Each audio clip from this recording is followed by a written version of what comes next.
de ayer. Estamos en comunicación con Joaquín Kirchner. Él es licenciado en Historia de la UNLP, de la Universidad Nacional de La Plata, y está cursando su magíster en la Universidad Nacional de México sobre estudios de Medio Oriente, en temas de Medio Oriente. Joaquín, muy buenos días. Leo Améndola, Tomás Máscolo y Lucía Ortega, te saludamos. Buen día, ¿cómo andan? Gracias por la comunicación. Gracias a vos por estar conectado.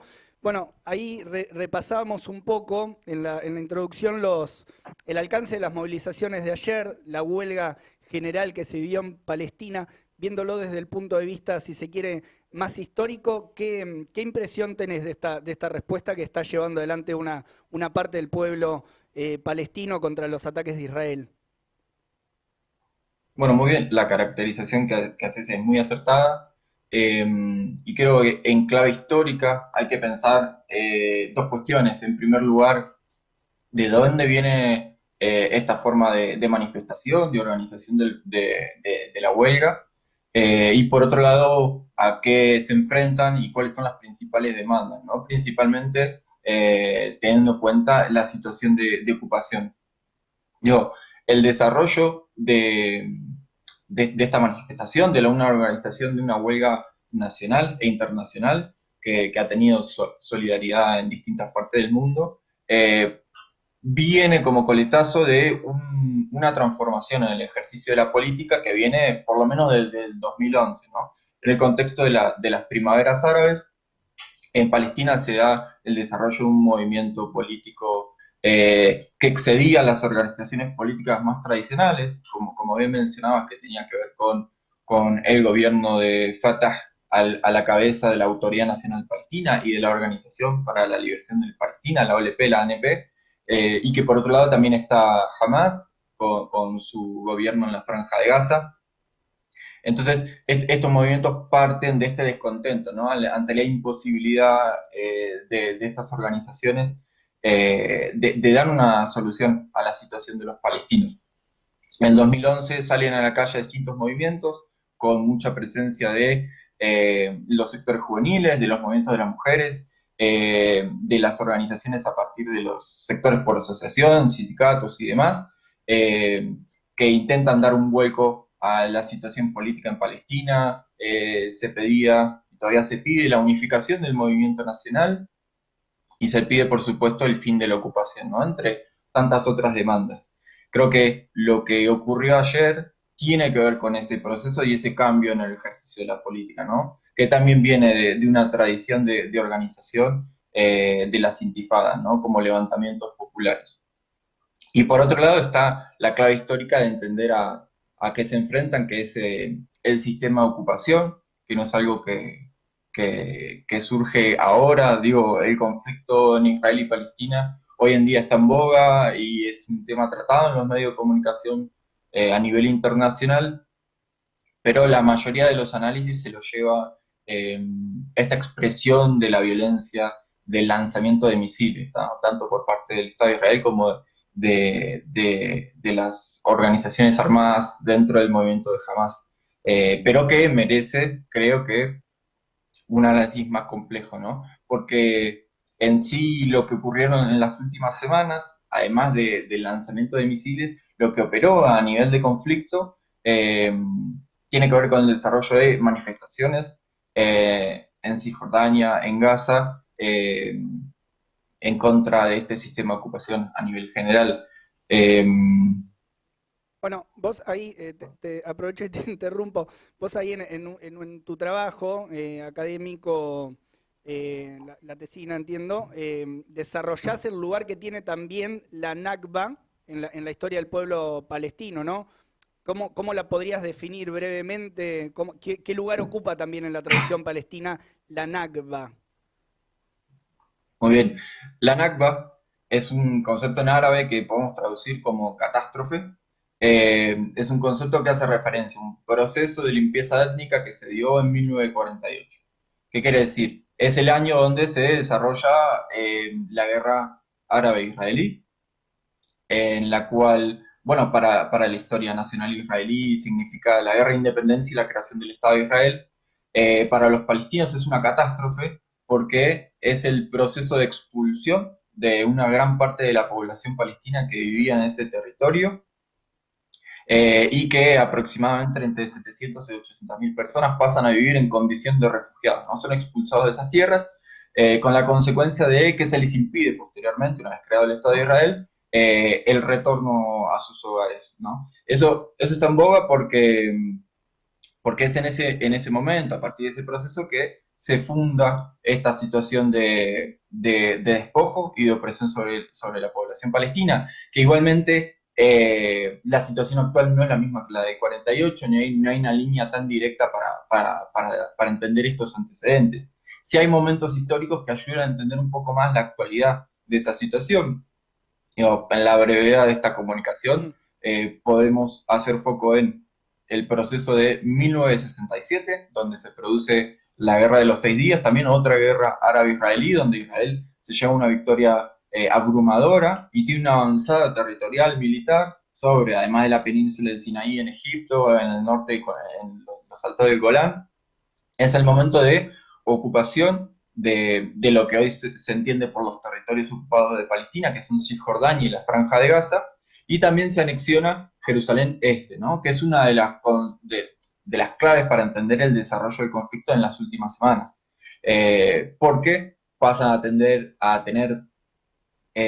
administración militar en la mayoría de los sectores, el Estado de Israel sobre estas regiones donde los palestinos pasaron a vivir, una gran parte en condición de refugiados, otros como expulsados, ¿no? Ujú.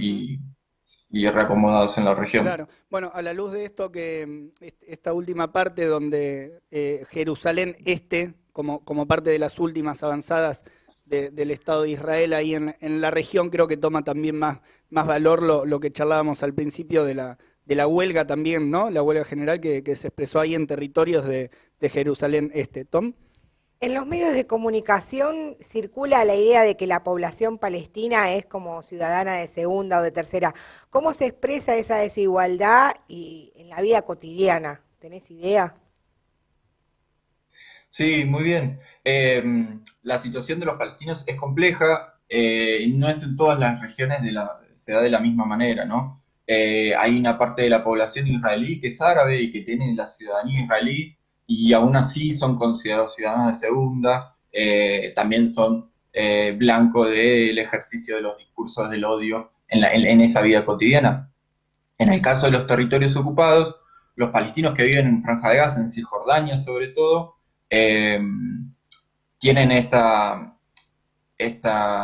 figura legal poco clara, ¿no? Principalmente porque estamos hablando de una región que ha sido ocupada ilegalmente, donde no se tiene una ciudadanía, donde, digamos, forman parte de este sistema de permisos a la movilidad o a la restricción a la movilidad que se organiza del Estado de Israel, que tiene su corolario también en la institucionalización que asume a partir de los acuerdos de Oslo en el 93, Cuando decís, perdón, donde, cuando decís sí, circulación, ¿es adentro del propio territorio o es también de la posibilidad de trasladarse afuera, digamos, de salir a otros países, a otras regiones? muy bien, sí, en realidad son las dos cosas, porque lo que ocurre, y por eso se utiliza mucho la analogía del apartheid sudafricano para hablar Ujú. de la situación de los palestinos en este contexto de ocupación, es que se da un control territorial muy parecido a la formación de los bantustanes en Sudáfrica. Quiero decir, a través de la construcción de muros de separación, de carreteras, de puntos de control, los famosos checkpoints, eh, se genera un territorio fragmentado, como un mosaico fragmentado, en el que el ejército israelí tiene el control sobre esa movilidad de los palestinos. Y con este sistema de permisos, que es totalmente persecutorio, la posibilidad que un palestino tiene de moverse dentro de Cisjordania o una pequeña porción, moverse hacia el interior de las fronteras de Israel para ir a trabajar, eh, depende de su actividad política, de cuánto se le permite y cuánto se le restringe. Claro, claro. Bueno, dentro de de los debates que aparecen también, ahí charlábamos, bueno, el tema doble, cómo se considera bien a a la ciudadanía ahí palestina en el lugar, y otra duda que aparece es respecto de ya en el propio Estado de Israel, ¿no? Y la población judía, si se quiere. ¿Qué espacio hay en Israel hoy en día para un punto de vista no sionista? Primero, quizás te tenemos que hacer otra pregunta, que es si se puede definir muy brevemente qué es el sionismo, ¿no? Es en dos o tres ideas, y si está la posibilidad, si hay una posibilidad hoy en el siglo XXI, en este momento, para una visión no sionista, digamos, en el Estado de Israel, o si es tal, digamos, la presencia la política, digamos, que ejerce el propio Estado, digamos, que no hay no hay mucha opción para la oposición. No sé si se entiende la pregunta. Sí, se entiende, se entiende. Muy difícil de resumir, pero vamos al intento. Dale. El sionismo, como definición básica, lo podemos definir como un nacionalismo judío, ¿no? Como es un proyecto político y es un proyecto identitario. Es Mm. pensar que el pueblo judío se constituye como nación, como cualquier otra nación en el mundo, y a partir de eso, bueno, se plantea también un paradigma general y casi que universal de la construcción de un Estado-nación, ¿no? Para ese pueblo que se considera nación. De ahí parte el desarrollo del sionismo, que tiene sus raíces en la segunda mitad del siglo XIX y que se va formando al calor de la ocupación o el desarrollo de los asentamientos sionistas en la región de Palestina, que para la primera mitad del siglo XX formaba parte del mandato británico de Palestina. Ese, ese proyecto político identitario del sionismo ha tenido distintas ramas, ¿no? Desde una lectura socialista de cómo construir este Estado, aunque puede ser contradictorio, pero también sectores de derecha que han pensado un Estado-nación de otra manera, ¿no? Y esas distintas visiones han estado en pugna y en negociación en la construcción de ese Estado. Eh, Hay una serie de definiciones que sí son interesantes de pensar. Digo, el hecho de pensar el judaísmo como una nación está perfecto. Digo, no es del todo criticable en absoluto, como cualquier nación o pueblo que se autodefina de esa manera y quiera ejercer el derecho a autodeterminación, ¿no? Pero el problema es cuando el nacionalismo impone una identidad sobre otra, ¿no? Y ese es el gran conflicto que se desarrolla en Israel, ¿no? Si se declara como un Estado judío, ¿qué pasa con el resto de la población? ¿Qué pasa con una ideología que es excluyente y se fundamenta en las políticas de gobierno?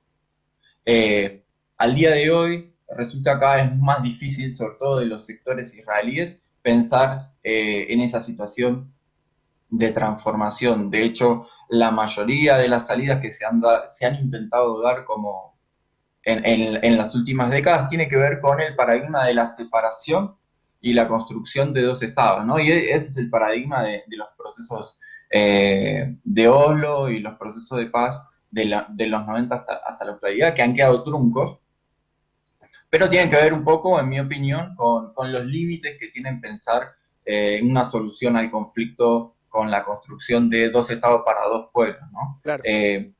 Existen visiones alternativas, disruptivas, que piensan en la constitución de una federación o un estado binacional que permita bueno, la convivencia entre las distintas naciones, los distintos pueblos y las distintas comunidades religiosas, pero siguen siendo minoritarios, tanto en el campo político israelí como en el palestino.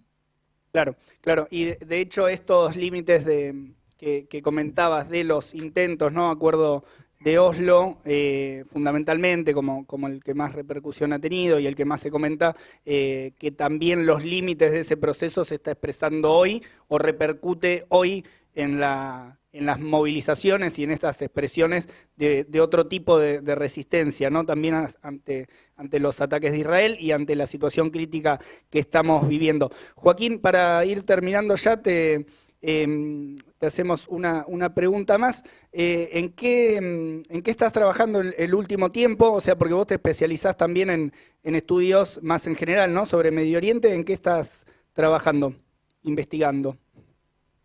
Bueno, muy bien. Ahora estoy realizando mi tesis de maestría. Estoy laburando con un caricaturista palestino muy conocido, que es Naji Al-Ali. Es como el Kino de Palestina, ese nivel de importancia, es muy famoso, que ha trabajado entre las décadas del 60 y el 80. Y mi idea es un poco trabajar la simbología de la resistencia nacional, sobre todo en el contexto de desarrollo de organizaciones armadas y movimientos revolucionarios en ese momento. Bueno, Así que nos corrimos un poco, pero siempre seguimos en el tema. está bueno, está bueno. Estamos atentos a cuando salga. No, Que lo mande, que lo mande. Mandalo porque nos interesa mucho el tema. Un placer. Te agradecemos mucho por la comunicación, Joaquín. Muchas gracias. Un saludo. Un abrazo.